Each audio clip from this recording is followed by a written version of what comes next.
Segunda parte 1.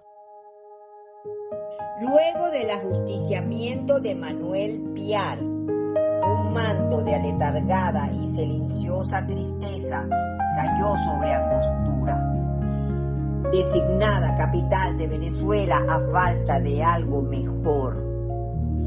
Era una ciudad en ruina, de la que huyeron la casi totalidad de sus pobladores monárquicos empecinados, que prefirieron la muerte antes que la república. En número de 5.000 se embarcaron en desvencijados barquichuelos y en balsas raras de maderas verdes, a las que engulló el Orinoco, o echaron a pique las baterías patriotas instaladas en sus riberas, en un largo callejón de muerte. Eran pocas las casas que se mantenían indemnes después del continuo bombardeo, luego de un asedio de muchos días. No bastaron los 1.500 hombres que a paso de salteadores entraron a la ciudad, ni la multitud de indios cristianizados que llegaron de todos los confines de Guayana para quitarle a Angostura su lóbrego aspecto de pueblo agonizante. Era inútil que el Libertador organizara retretas en la plaza o que los pregones a tambor batiente informaran de los éxitos y progreso de las armas de la República. Las calles se veían solitarias en las horas de mayor actividad. Luego del almuerzo, Angostura se entregaba a una larga siesta hasta el siguiente día, bien adentrada la mañana. El Libertador, que parecía no darse cuenta del aire luctuoso que lo envolvía, trabajaba desde las 4 de la mañana hasta las 10 de la noche, dictándole simultáneamente a 3 y más secretarios cartas y ordenanzas del más variado sentido.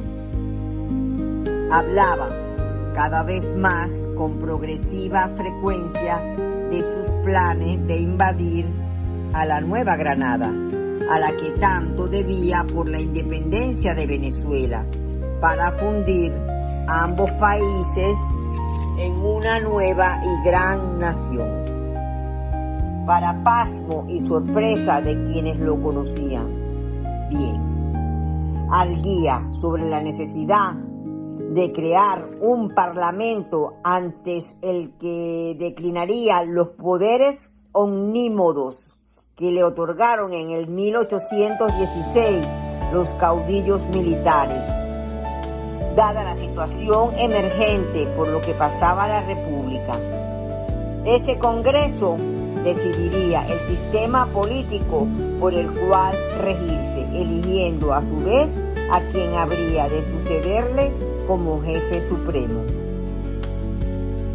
El Libertador está todos los días más loco, le decía Bermúdez a su edecán Ramón Machado, sin atenuar la voz ni disimular su discurso. ¿De dónde acá estas ocurrencias de hacer un congreso que no va más que a contrariarlo en cada una de sus decisiones? Eso quedará muy bonito en los Estados Unidos o en Inglaterra, pero en este país, donde el que menos puja una lombriz, todo eso de elecciones y de un congreso que va a entrepitear todo cuanto hagamos los militares es un disparate tamaño.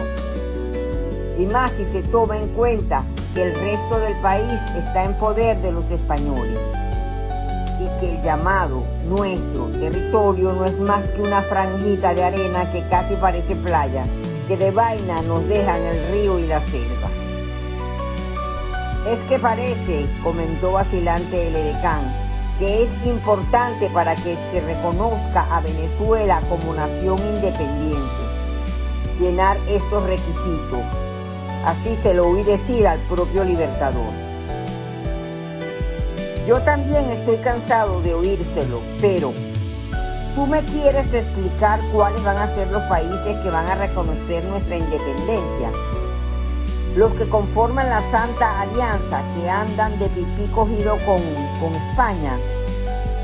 El comisionado oficioso de los Estados Unidos, el tal Mr. Irving, habló bien claro cuando le dijo al Libertador que su país no podía apoyar abiertamente nuestra causa, porque no les convenía ponerse de malas con la mentada Santa Alianza, que no tiene más propósito que ayudarse mutuamente para mantener a sus colonias en total obediencia. Tiene usted razón, mi jefe. Claro que la tengo. ¿O es que acaso la luna es pan de horno, como lo está creyendo Bolívar? En vez de estarse poniendo trabas para sus acciones, que aquí entre tú y yo jamás hemos pensado que sea sincero. Debería andar con los ojos muy abiertos.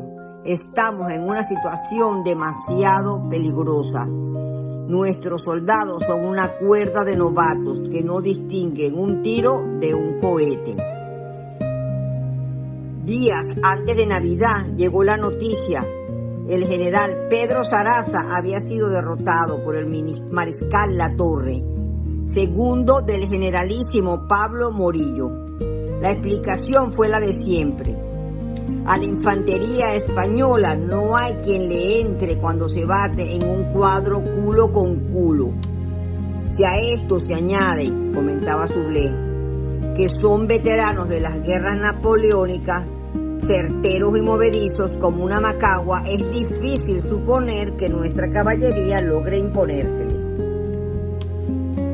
¿Qué habremos de hacer, Excelencia?, preguntó ansioso el doctor Francisco Antonio Sea, vicepresidente del Consejo de Gobierno. El joven coronel cumanés Antonio José de Sucre se atrevió a responder. Es la técnica y la academia contra el instinto y la improvisación. Aunque sea, celebró con una mueca lo dicho por Sucre, el Libertador, con un relampaguear de sus ojos, ratificó la antipatía que le inspiraba Sucre, a pesar del buen prestigio que se había ganado desde que llegó a Angostura, junto con Brión y Urdaneta. Luego de abandonar a Santiago Mariño, empeñado en escindir la unidad republicana. Por más que hubiera adjurado del Libertador de Oriente, como se estipulaba a Mariño, para acogerse al mandato de Bolívar como jefe supremo. Sucre tenía el defecto de no ser caraqueño y, como si fuera poco, arranques y aposturas de noble oriental, tan opuestos a los centrales como los propios españoles. Pues yo haré que mi ejército, repuso Sucre malhumorado, tenga más pericia que las tropas del rey. Como quiera que el silencio y la facie del escepticismo se dibujase tanto en el almirante Brión como en el resto de los presentes, se apresuró a agregar. Con una carta y los tesoros de Guayana haré milagro. Ya escribí a López Méndez en Londres para que me reclutase soldados cesantes de la derrota de Napoleón. Con esa gente de nuestra parte nos igualaremos con la infantería española. Ya sus colaboradores cruzaban el umbral que da al corredor, cuando dijo con un acento desprovisto de importancia: «Ah, doctor Sea, quería informarle que muy pronto lo voy a encargar de la jefatura del Poder Supremo, pues pienso hacer una salida de Angostura». El sabio neogranadino, sin ocultar su satisfacción, luego de frotarse las manos como un tendero, dijo en voz alta dirigiéndose a Sucre: «¿Se da cuenta, coronel, que la oportunidad la pintan calva y que no hay que desesperarse ante ninguna situación? Tan pronto quede encargado del poder supremo, mi primer acto será ascenderlo a general de brigada, que tanto usted como otros merecen desde hace ya tiempo. Brión frunció el ceño ante el comentario. Pareciera, se dijo, que la proximidad al poder hubiese despertado en el apacible botánico ignorados y silenciosos deseos de mando. El ascenso de Sucre y de otros oficiales tiene resonancias conspirativas. El hacer generales en una forma sutil de apuntalar ambiciones. Bolívar, a fuerza de decisiones y de su carácter impositivo, ha logrado alienarse la buena voluntad de sus oficiales, que si hasta ahora lo obedecen, más lo hacen por miedo que por convicción. Ya el mismo Francisco de Paula Santander, tan reinoso como sea, había dicho a sus compatriotas, como lo supo por sus espías, que no se avenía a la forma arbitraria con que el Libertador trataba las cuestiones de Estado, y en particular desde que pensaba fusionar a Venezuela y la Nueva Granada, bajo el nombre de la Gran Colombia. Si hasta entonces Sea y él habían servido lealmente a Venezuela sin sentirse con mayores derechos a participar en la decisión de su destino, el que la guerra se trasladase a su patria y que ella fuese parte de una unidad geopolítica, los liberaba de la pasividad de la que hasta entonces habían hecho gala como refugiados de un país que no era el suyo. Unidas Venezuela y Colombia en una sola y gran nación, ellos, los Sea, los Ucrox, los Santander, tenían tanto o igual derecho que los venezolanos a intervenir en la cosa pública y también a gobernar. Si Bolívar había dado pruebas de genio militar, la historia también demuestra que no siempre los triunfadores son los mejores gobernantes. Luego de alcanzarse la paz, ¿quién habría de regir como supremo mandatario los destinos de la futura Gran Colombia? ¿Necesariamente el Libertador? No.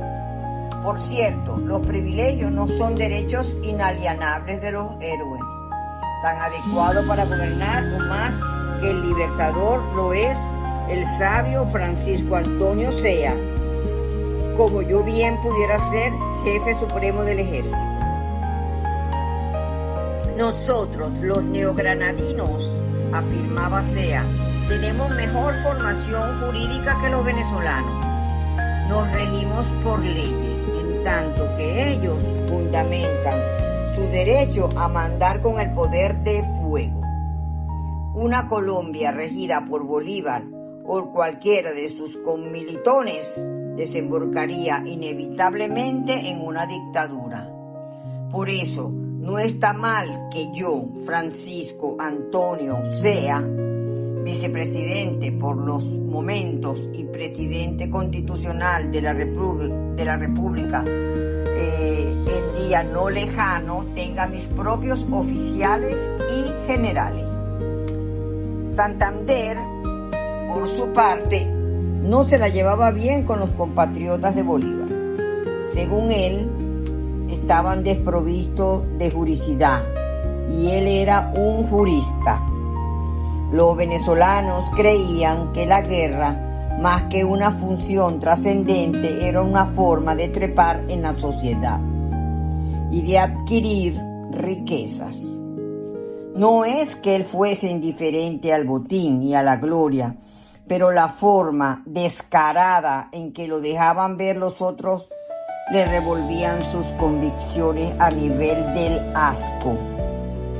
Los neogranadinos, a diferencia de los venezolanos, eran hombres cultos, tallados por la academia y la vida citadina. A este civismo, urbanidad y cultura debía que el Libertador le hubiese brindado ampliamente su presencia y amistad. Bolívar, además del militar, era un hombre culto, amante de la literatura y de la historia, que por muchos años absorbió lo mejor de Europa y con quien se podía discurrir con deleite sobre los más variados temas, sin tener que recalar indefectiblemente en la guerra, como era el caso de los venezolanos. Él, al igual que Bolívar, era un aristócrata, no un hombre de montonera. Para sus necesidades era más importante la forma que el contenido. Sabía represar sus emociones, tanto de júbilo como innecesariamente lo hace el viejo Sea, como la contrariedad, como solía sucederle en el trato con los venezolanos, con sus rudas opiniones, sus chistes procaces y sus desmandadas maneras. La noche del Año Nuevo de 1818, Bolívar, que hasta entonces no había decaído en su ánimo, se veía a todas luces abatido, como si hubiese visto de pronto la triste realidad de Guayana conquistada. Esa noche brindó por el advenimiento del nuevo año y su discurso al pueblo desde su balcón estaba desposeído de aquel optimismo sacudiente y contagioso, tan característico en su ser cuando se dirigía a las multitudes. La residencia del jefe supremo estaba de bote en bote.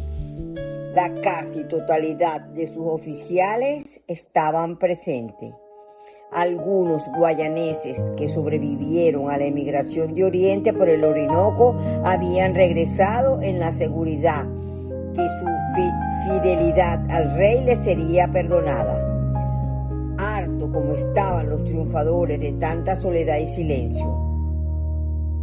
Esa noche, como lo proclamó Bermúdez con su voz de fanfarria, era la primera en muchos meses que la ciudad orinoqueña parecía dispuesta a rasgar el luto perpetuo que quiso imponerse. No obstante, la alegría que con timidez irrumpió en la casa de gobierno y se fue por las calles llenándolas de luz y de cohete, el Libertador estaba sombrío y esquinado en uno de los rincones del gran salón de su residencia, con la mirada ausente, dirigida al piso, y que a ratos elevaba en un mirar fulgurante. Tras un momento de prolongada abstracción, posó sus ojos en Santander y una linda angostureña que llevaba del brazo. Santander, llamó con voz aguda y dominante. Señor, repuso dispuesto el militar dándose vueltas con la chica. Venga acá, agregó suavemente. Tras un instante de vacilación, Santander avanzó hacia Bolívar sin soltar el brazo de la muchacha. No, venga usted solo, dijo bronco y autoritario. La señorita sabrá disculparnos por un momento. Tengo un grave problema, amigo Santander, le dijo afectuoso tan pronto lo tuvo enfrente y necesito su parecer.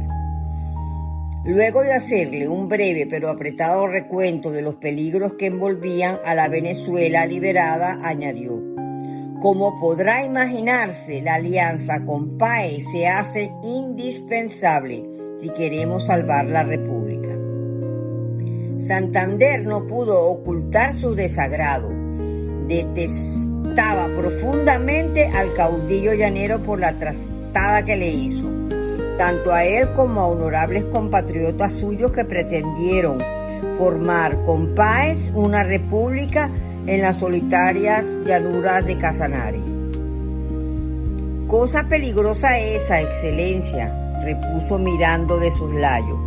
Si Manuel Piar le resultó tan conflictivo, por su manía de ser el primero, con Páez el problema es más difícil. No solo quiere ser el primero, sino que es hijo de esta tierra, con nexos y vínculos de parentesco y amistad con la casi totalidad de los hombres del Alto Llano. Páez es tan salvaje como los hombres de su borda, ya que no merecen otro nombre. Es hipócrita y ladino como un sacristán y a la hora de asesinar no lo piensa ni por un momento, tal como lo hizo con mi jefe, el coronel Servier, quien le hacía sombra por su mayor talento y experiencia, y por guardar en un cofre doblones de oro para proseguir la guerra. No hay más camino, sin embargo, repuso firme el Libertador, que correr ese albur. De continuar aislado, la destrucción será total. No le voy a negar, Excelencia, que desgraciadamente tiene usted razón y no queda más camino que celebrar una alianza con este Atila tropical. Me alegra escuchar lo que acaba de decir. Mañana a primera hora, como es sabido, partiremos hacia el Apure para entrevistarnos con Páez. Usted vendrá con nosotros. Como lo ordene, Libertador, repuso arrebolando su rostro hidalgo, al tiempo que hacía más viva en sus ojos la única presencia chiccha que conservaba. Como solicitaste, gracias para retirarse, Bolívar le repuso sonriente. De ningún modo, Santander. ¿Cómo se imagina usted que lo voy a dejar en un papel tan airado, obligándolo a abandonar su dama? Lo acompañaré hasta ella. Perdone, señorita, dijo a la chica al aproximársele, por haberle privado por un momento de la compañía del general Santander, uno de mis colaboradores más importantes. Pero ya se imaginará las urgencias que suelen surgir en política. La muchacha, paralizada de sorpresa, asomó una sonrisa crispada. Ahora, si me lo permite, me placería sobremanera bailar esta mazurca con usted. Y sin decir más, dio vuelta y giró por el salón, para alegre sorpresa de los presentes y confuso orgullo de Francisco de Paula Santander. Al día siguiente, con las primeras luces de la mañana, Simón Bolívar se embarcó en una chalana grande, Orinoco arriba, a entrevistarse con José Antonio Páez, dueño y señor de las llanuras occidentales, de supeditarse a Bolívar como se lo ha hecho saber. La República ya no sería el banco de arena del que hablaba Bermúdez, sino un amplio territorio lleno de recursos, de ganado, vacuno y caballar, desde el Atlántico hasta la cordillera andina, donde gobierna y manda al otro lado la soberbia Santa Fe de Bogotá.